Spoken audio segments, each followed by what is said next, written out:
Hi, I'm Yegi. I'm an entrepreneur and success coach who wants it all. Family, luxury, career, and the freedom to do whatever I want, whenever I want. And I'll do whatever it takes to get there. I created the Yegi Project to document my journey and inspire others to do the same. My mission is to change the world by influencing and leading others to do what they love and live fulfilled lives. Hello. Welcome back to the Yegi Project. Today's honored guest is Diane Allen, who is an international speaker, violinist, and an author who is a global authority on the flow state. She has been featured on TED, ABC, CBS, and more. Diane is a speaker, trainer, and a coach.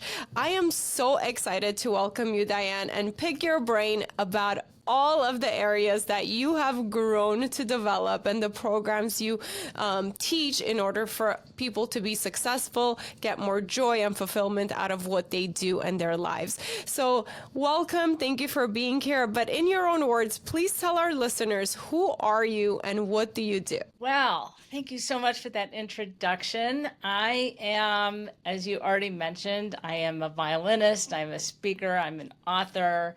And I, right now, have been really working with organizations to help them to increase the amount of time they spend in their flow state. And so, then we have to talk about, well, what is flow state? It's basically, if you see a musician getting into the music, they're getting into their flow state. And so if you could get into your work like a musician gets into the music, that's what we're going to be talking about today. So if that's a lean in for you, stay on because we're going to be talking all about it. Yes. So before we move on, so tell me, what is the flow state in the music industry or for you as a violinist? Okay. I appreciate that you said that with the music industry. The thing is that everybody is wired for flow. So the flow state is under the umbrella of positive psychology. And positive psychology is all about taking a look at what's working well in your life so that you can reverse engineer that and create more of that goodness in your life. And so the neuroscience of flow is such that it optimizes our brain to set us up to have these like peak performance moments. These, ideas and insights come in from out of the blue. These are these moments when you exceed your own potential in a way that you had never experienced before. Most people call them lucky moments, right? Mm-hmm. But it's actually a documented thing. It's called the flow state. So the first psychologist to coin it, his name is Martin Seligman, and he talked about how your signature strengths, when you are being in your signature strengths, that you get into your flow state. Then we have the psychologist who did the most extensive research into flow. His name is Mihaly Csikszentmihalyi, and his definition of flow is loosely a state of mind when you feel your best and you perform your best. And I like to talk about it like it's when your genius and your heart become one. Mm-hmm. So there are I think we should just lay all this out on the table right now, okay? Because flow is not a mindset, all right? Because a mindset of flow is like, okay, just relax, go with it, Flow, we hear that saying, but that's not what this is. That is not what this is. That is a mindset. The mind state, the flow is a mind state. So how do you know when you're in flow? Let's start with that. The key indicators of being in flow are when you lose all sense of time, but in a good way, right? I could see that. When you lose all sense of yourself. Well, that's kind of a funny thing to say. What does that mean? So the thing about flow is that the neuroscience of flow is such that it literally turns off your inner critic. You are feeling uninhibited. You feel like this sense of freedom. And the fight or flight response is also diminished. So you feel fearless and uninhibited. So we have losing sense of time, losing sense of self. Next one I already kind of mentioned, ideas and insights coming in from out of the blue. If you think about a shower moment, right? There's when all those ideas just kind of, pour in all of a sudden and you think you'll never forget them, right? But then by the end of the shower, you're like, what was I thinking? So when that happens, the prefrontal cortex temporarily shuts down. That's where your inner critic lives. And oftentimes when that happens, take a shower moment is actually not the flow state. It's just another environment where your prefrontal cortex temporarily shuts down.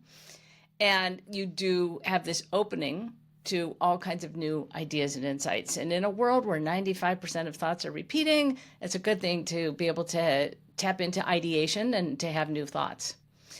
So the next key indicator is when things come together with a sense of ease. Like, Yegi, have you ever gotten more done in 30 minutes than you had in the last 3 days? Yes, all the time. Okay. Times, even periods of my life where I'm like, I am being so unproductive. I am physically in the office and I'm spending so much time trying to get things done, but it doesn't happen. And then there are days and times where I'm here maybe 1 hour and I'm like, wow, I crossed off so many things on my list. That's what we're talking about. Okay. So how can you increase that in your life? That is actually being in your flow state. And Wow, so let's talk about this now because that is, I was experiencing more flow states in the past when I felt like I was being more productive. And I guess now my question for you would be, how do we get more of these states? that's what we're going to be talking about. But I have to finish giving the background. Okay. Sorry, I got too That's excited. okay. I know you're so excited because it's like, wait a minute, I know that I could have those moments, but like, they're very elusive. How can we be like that more frequently in our life? So we left off with things coming together with the sense of ease, right? Positive feedback loop. So a negative feedback loop is when, as you kind of outlined, you're having to use willpower and discipline to get stuff done. And it's like, and it drains you. But when you're working in flow, it is so rewarding that your own work refuels you. You get into that positive feedback loop. And then the last key indicator has to do with the mental health spectrum. So organizational psychologist Adam Grant, if you all are familiar with him, he wrote an article in the New York Times and he gave a TED Talk on this very topic. And he talked about the mental health spectrum and how halfway between depression and flourishing, there's this midway point where you're fine, but you're not fine, right? You're functional, but you can't get motivated. You just kind of feel blah. And the word for that is languishing. And so according to Adam Grant, the key, the antidote, he's used that word, the antidote to go from languishing to flourishing is to get into your flow state. So the last piece of information to get us all on the same page is, what is the neuroscience of flow? So in these moments when we're experiencing, losing sense of time, sense of self, ideas and insights coming in from out of the blue, things coming together with the sense of ease, maybe some or all of these, you don't have to have all of these, but when you're getting more done in 30 minutes than you had in the last 3 days, you're having the positive feedback loop and you're experiencing that meaning, joy, and fulfillment in your work. So in these moments, there's a cocktail of peak performance hormones that get released, and they create brainwaves that make us conducive to the flow state. And so those peak performance hormones are anandamide, endorphins, dopamine, serotonin, and norepinephrine. And because of this, we experience euphoria, we experience happiness, we experience motivation, and peak performance. There's this sense of rising to the occasion. If you think about athletes and artists, right? You expect them all to be in flow. That is expected for us to always be in that state. So that, like you said, what is, I'm sorry to cut you off. Is it because you create better when you're in the flow state? Your creativity is also enhanced? Yes, everything. You're in a peak state, Okay. bottom line. And it could be, whatever it is. It could be, if you're an athlete, right? It's, there's a lot of that, how can you be your best under high pressure is another piece, right? How can you tap into those ideas and insights, right? So all of this comes together, right? So that now that we know, we've got like, how do you know when you're in flow? What are the key indicators and what the neuroscience is? And that it's a real thing, right? Now we could start to talk about, okay, how can we create more of this in our lives? Yes. That's And the so the very first step is, okay, how do you, excuse me, the first step really is not what I was just about to say. The first step is actually recognizing when you're in flow. Because the funny thing is that you don't realize oftentimes that you're in flow until you're out of it. And it's not until you're out of it that you realize the benefits of being in it. You just said it with like, oh, I remember before I had kids, right? What it was like. So when we're in the flow state, though, it almost also sounds like that's when we're 100% present and aware, not aware of anything else than what we're doing. That's kind of what it sounds like to me. So how can you kind of be aware of your flow state when you're just so tied up in the task that you're doing? Because that's what happens to me. If I'm in my flow state, I'm just sharp, focused on what I'm doing, and I'm having so much fun with it. I don't think about anything else. Right. I love that question.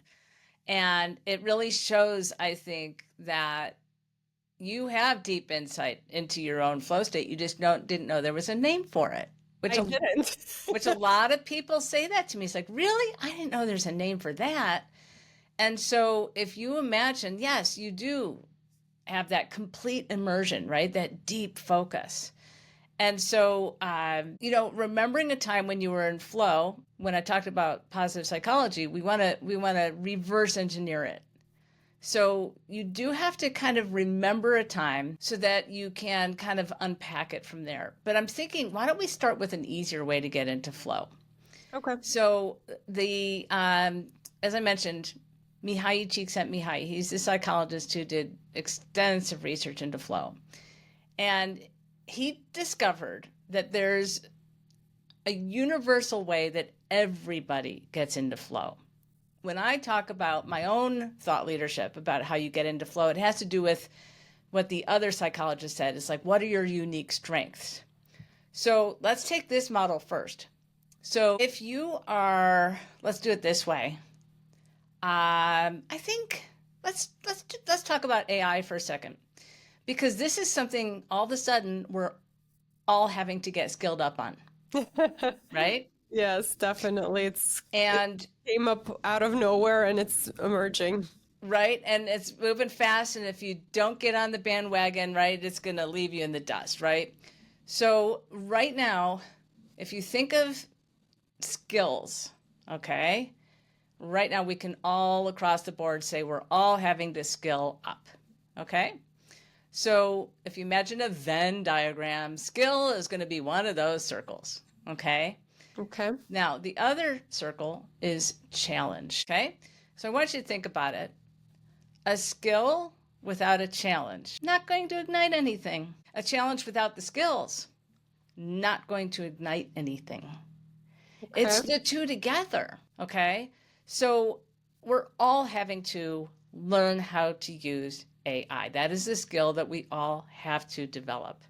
And so if you think about, okay, what's a challenge? Oh, well, when I think of using AI, I think, okay, a challenge is I put in a prompt and it spits something back that I'm like, yeah, no, this is not helpful at all, right? We're going to laugh about this in a couple of years because this podcast will get better. Yeah, but this podcast will end up being like, because it's growing so fast, this will be obsolete. But anyways, right? So it's like, okay, that's the challenge. So then you have to go back to your skill and think, wait a minute, how can I ask a better prompt? Right? And then you ask that, that's the challenge, right? That you took on. All right. Now you enter that and you get some other information back. So that feedback is really helpful for you to be able to grow your skill. Right? Then, so it's a weaving back and forth when you're working with AI.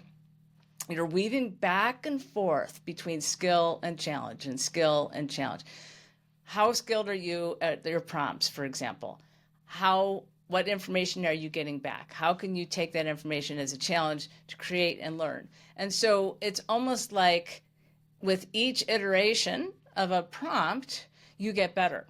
You get better and you get better. So you're elevating at the same time. You're going back and forth between skill and challenge. Okay. So that's one example. I'll give you another simple example. If it's time for me to get to the bottom of my email inbox, I tend to procrastinate. It's a skill I'm very over-challenged at. Excuse me, not over-challenged. I meant over-skilled at. I'm way overskilled. Like, I have no problems answering emails, right? There's no challenge there at all.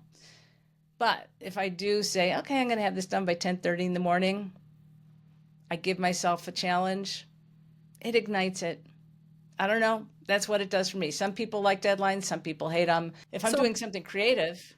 I'm sorry, just to clarify, so putting that deadline, that's what gives you the challenge. If you don't have the deadline, there's no challenge, so you don't get your flow ignited to complete that skill or that task. Yeah. So that also why people work better? A lot of people work better under pressure. So if you have like a week to create to do a project, you never get it done, but the last day, like it or not, it gets done in one day. Yes. So the question is how can, but also there might be a tremendous amount of stress involved with that. Now, when you're in flow, you can reduce a lot of that stress. But you do get into that, what you say, like all of a sudden things are coming together at the last second. And if you're in a habit of doing that and you're tired of the stress, then, you could break it down, break the skills down, break the challenges down. So, one person's hairy, audacious goal, right? The big challenge is going to pull the best out of them. But challenge is subjective. Somebody else, the same big, hairy, audacious goal, it might crumble them. Mm-hmm. So then you have to break the challenge down into smaller steps. So let's say you're tired of waiting till the last minute, even though you can pull it together. And, between now and that time when, you get to that magic moment when everything happens at the last minute, what if you're like tired of the internal dialogue you have about it? Right? Oh, I'm procrastinating again. Maybe I should be doing it, but I'm not. Like, what if you could just eliminate all that, right? So you could break it down into smaller pieces. Let's say on Monday, I'm going to do this portion of the task, and I'm going to complete it by 3:32 p.m., whatever, right? That makes sense for as far as goal setting and trying to accomplish it and breaking it down. That makes sense in that state for me. But what doesn't make sense to me is like, okay, I've created this challenge or this goal, broken it down. It's not that stressful, but how I still don't know if that will put me in that flow state. Like I'll get it done, but I don't know if I'll be like so in the flow and enjoying it and not thinking about anything else. So, can you explain a little further? Absolutely. I love how insightful your questions are because it really shows that you know exactly what it's like to be in flow. And the thing is that sometimes we're kind of in flow. Sometimes we're in it to the point where everything else melts away and everywhere in between. So I don't know that I could answer that specific question, but I do know that you can experience it in so many different ways in your life. That makes sense. So unique to everyone. There's still a level of like the flow. So like excitement, you could be a little bit excited, you could be super excited. I guess that's how it makes sense to me. But here's excited. Here's like the bigger piece. You access flow right outside of your comfort zone. Let me give you another example. For those of you who've had to pitch for investor funding, so I live in Bend, Oregon. We have one of the largest investor funding conferences in all of the Western U.S. And for a few years, I haven't done it in a while, but I did do pitch coaching. And the amount of pressure, right, that you are on stage, it's really, really high. Yeah, I can imagine. You've got everything on the line, right? So the thing is that when you're right outside of your comfort zone is when it really happens. And so many people do not have experience with public speaking. And at the Bend Venture Conference where I did this coaching for, It's at a hall that seats 452 people, I think. And a lot of times these people, like, sure, if I could just sit over coffee and give a pitch, no problem. Put me on a stage, oh my gosh, right? So that represents a challenge, right? That really gets you out of your comfort zone. And so you're probably going to use the other technique we have to get into flow to really nail that. But we'll go into it because each person has their own unique way of getting into flow. But there's a third piece. So we've talked about skill, we've talked about challenge. There's different levels of skill, right? There's different levels of challenge. We understand that you have to have the two together that to ignite flow. And we also understand that you have to be just outside of your comfort zone. But if you imagine, let's add in a third circle to our Venn diagram, which is purpose. Okay, there we go. When you're reaching for a greater purpose, everything, you just get out of your own head. And if you think about volunteer work, we love volunteer work. You've got a group of people with a variety of skills coming together to meet a challenge, and we're all doing it for purpose. And in that environment, people say they love doing the hard work, right? Yes. Yes, I could see that. So, if we are taking that example outside of the volunteering, how can my listeners apply that to their business, for example? Yeah, well, back to that stage, doing your pitch in front of investor funding. You're backstage, you're doing your deep breathing, you're doing whatever, you've prepped, you've got everything going, right? And you're just going to close your eyes and just focus on your purpose. Purpose. Yeah. And when you walk out on stage, you are only thinking about your purpose and you're only speaking to that. And you have to really just kind of use that as your beacon, right? Your thing. So in everything that you do, so let's go back to my email example, right? I procrastinate, but if I give myself a timeline, challenge myself, okay, by 10:30 I'll have this done. And I actually usually don't specifically sit down to find a purpose because usually as I'm answering each email, I find a purpose. Each one's different. Each one has a different purpose. And when I'm talking about purpose, I'm talking about the purpose, the things that we value that are so beyond ourselves, like freedom and love and expansion, and it could be well-being, it could be equality, right? It could be self-actualization, like those loftiest things that really pull the best out of us. Unity is a big one for me. For my mom, it was always freedom of speech, right? So when you're always coming from that place, it helps to like we talked about earlier. To what degree are you in flow? Are you just using skill or challenge? Do you want to get deeper? Purpose. I see. So those are the three key steps to challenge yourself or to think about in order to get into your flow state. Now, since we talked about purpose, and I know it could be a challenging thing to answer for business owners and for individuals. You really have to sit down, dig deep, and analyze to figure out your purpose. A lot of people don't have a vague idea, but they don't know exactly what their purpose is. Again, I know you're not an expert in finding your purpose, but just for our listeners, do you know what your purpose is and what is that one main purpose or goal you focus on when you're coaching and you're doing these talks in order to inspire others? Wow. I actually have, I haven't thought about like one overarching purpose because I have a lot of different purpose. I have things that move me in different ways. When I am on stage, because I'm a speaker, right? When I'm on stage and I'm sharing my information, it's always, and when I performed, so as a violinist, I was the lead violinist, the concertmaster of an orchestra for 15 years. And so if you imagine, whenever we had like an audience sing-along, so you've got the choir behind the orchestra, you've got the house lights turned up, everybody's singing, everybody's, together. And I'm the one on stage with tears rolling down my face. Well, why? It's because we're all unified through one activity.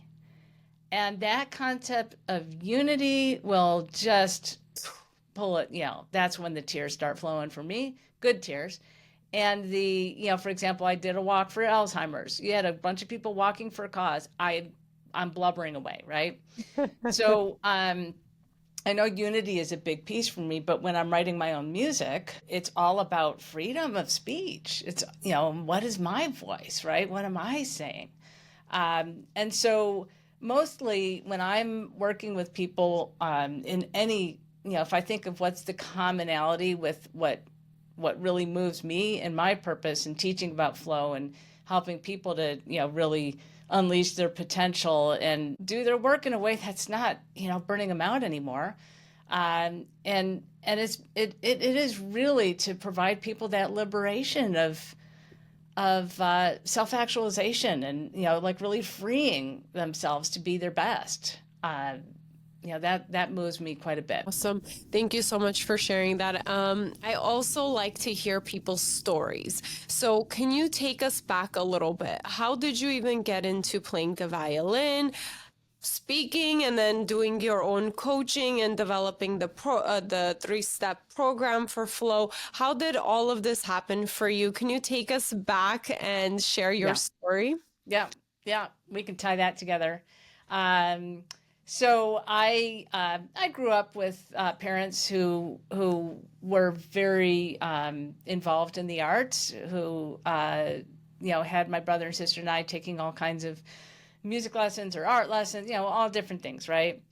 And so I chose the violin. I really enjoyed it, and I had a lot of stage fright when I started to get into high school, and I did pursue a music degree at the Manhattan School of Music. So I did do the whole New York City violin training, and I was so dedicated to my studies. And, when we think about, it's a very linear process. You practice a lot, you study with the best teachers, you get your degrees, and then you take your auditions. So what would happen is that whenever I was in the orchestra, no problem, flow state, just lose myself in the music. 2-hour concert would feel like 3 minutes, that kind of thing.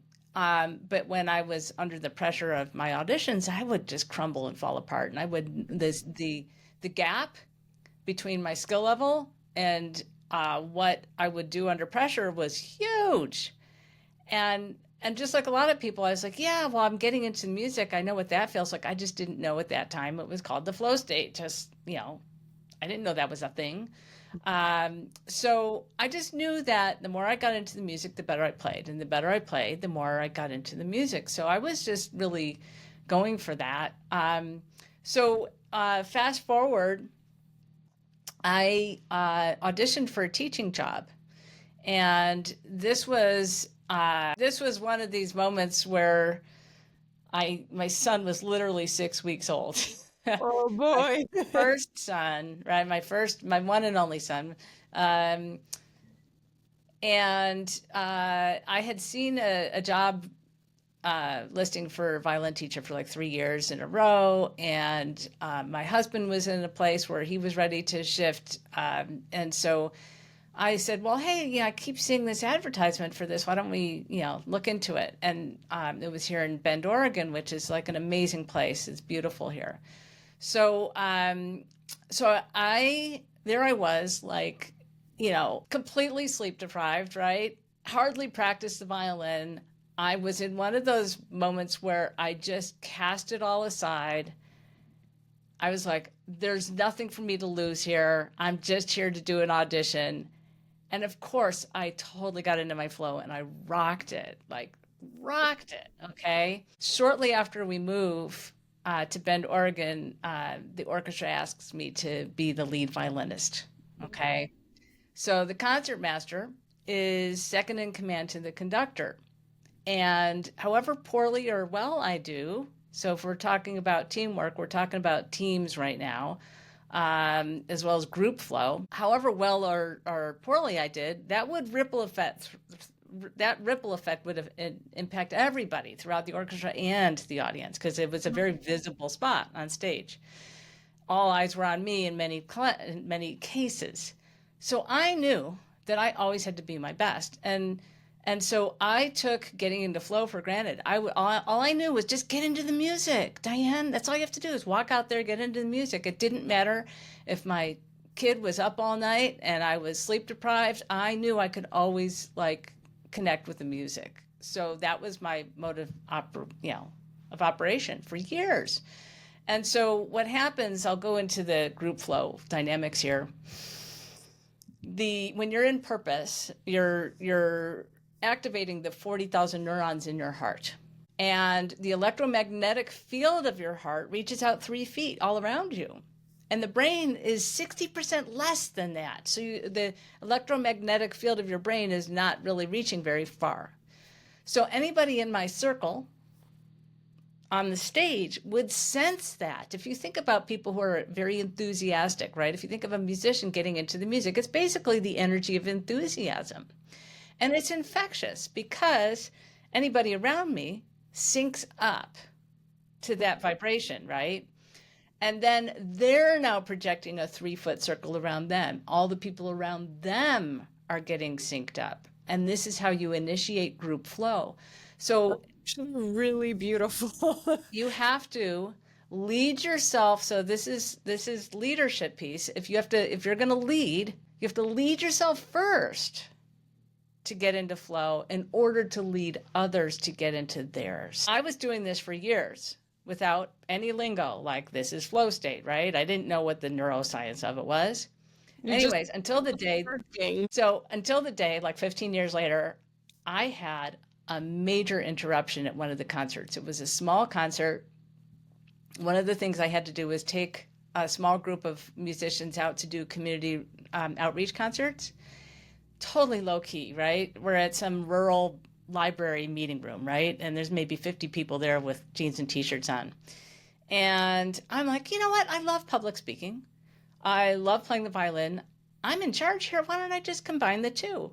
And without any prep, just spontaneous, I'm doing this. Giving the pre-concert lecture, having a great time, turn around, sit down, give a big cue for the music to start. And for some reason, I have no idea why. Well, I actually do know why now, but my elbows felt like they were frozen. And I knew that I had a stress hormone dump into my system, but I didn't know why that happened. I just knew from experience that when you have a stress hormone dump into your system, that you have to let it run its course. You can't like go, oh my gosh, I can't believe this is happening, or oh man, I really screwed this up. And because if you're thinking like that, you're going to perpetuate the hormone dump. So the first thought was neutral mind. I will beat myself up afterwards. Right now, we are neutral. So it took maybe a minute for me to regain the full use of my arms. Not a problem. But here's the real issue. For some reason after that, I couldn't get into the music. I was going through the motions. Not cool. When you're in the arts and people expect to have a transformative experience from you because you're getting into the music and you're transforming them. And here I am, like literally, disengaged employee, right? That must have been very hard to live. Right? So that night was the night that I sat down and reverse engineered how I get into flow. And that turned into my 3 steps that became a TEDx talk, and now it's in my book. It's like, how do you uniquely get into flow? So let's do it right now. Okay? So I would love to model for everybody, Yegi. We're going to figure out your unique way of getting into flow, which I call a flow strategy. Okay? And so if we go back, we're going to tie everything together that we've talked about so far. The key indicators of being in flow: losing sense of time, sense of self, right? When things are easy, you're in the positive feedback loop, right? All that stuff. If you can think of a time, like if you could think of a memory when you have like the most visceral memory of being in flow, do you have a memory like that? Since I'm in my office, the first thing that came in mind, so I teach people how to do eyelash extensions. So in person, in a physical class, I've experienced just being in that flow of talking and educating, connecting, and really just getting lost within it until I had to set a very clear guideline to make sure that we don't go overtime with the training classes. But that's the first example that I could think of right Oh, that's awesome. So let's use that one. now. Okay. So first step was to, remember a time when you were in flow, and we're trying to pick a really vivid memory. So the second, all right, now we're going to ask 3 questions. The Okay. first question is where. Just locate. Like for my dad, where he gets into the flow state the most is in the kitchen. Okay. So where were you when, do you have like the same place you go to? Is it online? Where are you when this happens? It was my salon, my Okay. first location salon. Okay. So where you are is in your salon. That's all. We're just like, where are you? Next question. This is a 2-part question. What are you doing? Well, you're teaching how to do eyelash extensions, right? Okay. And that's what you're doing on the outside. But the real question is what are you doing on the inside? So I'm going to give you some examples. If we go back to my dad, where he is in the kitchen. What he's doing is baking. No, take that back. He's cooking. He doesn't do baking. He does the cooking. What he's doing on the inside is nurturing. I see. So if you take somebody, a lot of people, when I do speaking engagements and I ask this question, how many of you get into flow when you're working on an Excel spreadsheet? And there's always like at least, a quarter of the people proudly raising their hands. Me. So where you are is wherever you're doing your Excel spreadsheet. What you're doing on the outside is you're working on an Excel spreadsheet, but what you're doing on the inside, you could be doing any number of things.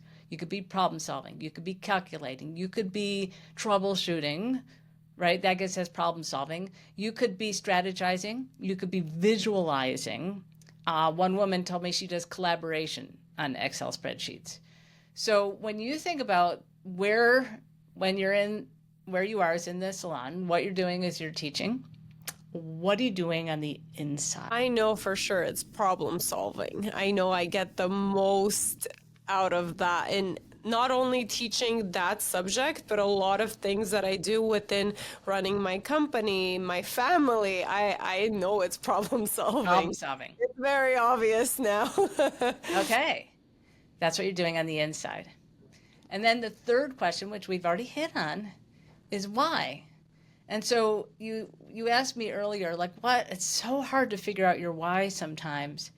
And I think that I've seen this used in a few different places, but it's if you ask why in a series of questions, so you ask why more than once, not just why once. So for example, why is it so meaningful to problem solve? Just give me one reason why that's so meaningful to you. Because I want a happier and easier life. Okay, you want a happier and easier life.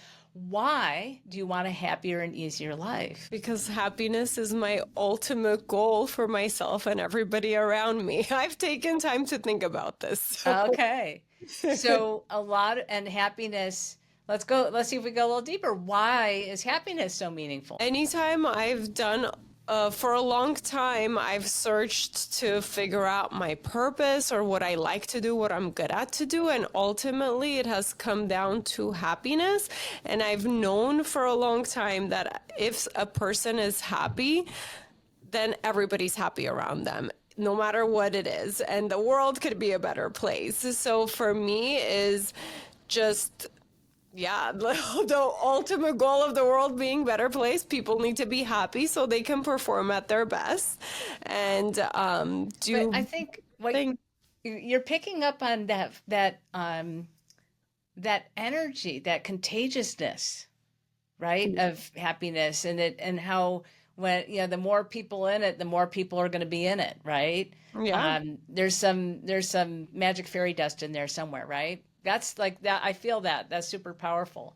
So that's how I would, so when you're trying to figure out why things are so meaningful, if you keep asking why until you get to something that like really moves you, that's what you're looking for. So we just said, where are you? What are you doing on the outside? What are you doing on the inside? And why? And what you do on the inside, problem solving, and Mm-hmm. why, happiness, that is what I call your flow strategy. Mm. And when you can define what that is for yourself, you can now replicate it. So let's say you're having an off day. We can also kind of think about that skill challenge model since you talked about problem solving. Let's say you're just sitting with something and you're like, why can't I get started? What's going on? What's the problem I need to solve? Pull that out. This is great. So Then if you I'm to solve a problem, it'll automatically feed my soul to get in my flow state. then you can say, well, wait a minute. That's a really, if you're thinking about the challenge piece, right? And you're like, wait a minute, that's a really, really big problem. I can't do that in 45 minutes, but when I have to leave, right? Then it's like, okay, so what are the problems underneath that, right? So that's just a way to do it. So for example, that night when I was sitting on the couch trying to figure out like what just happened that I couldn't get into the music, right?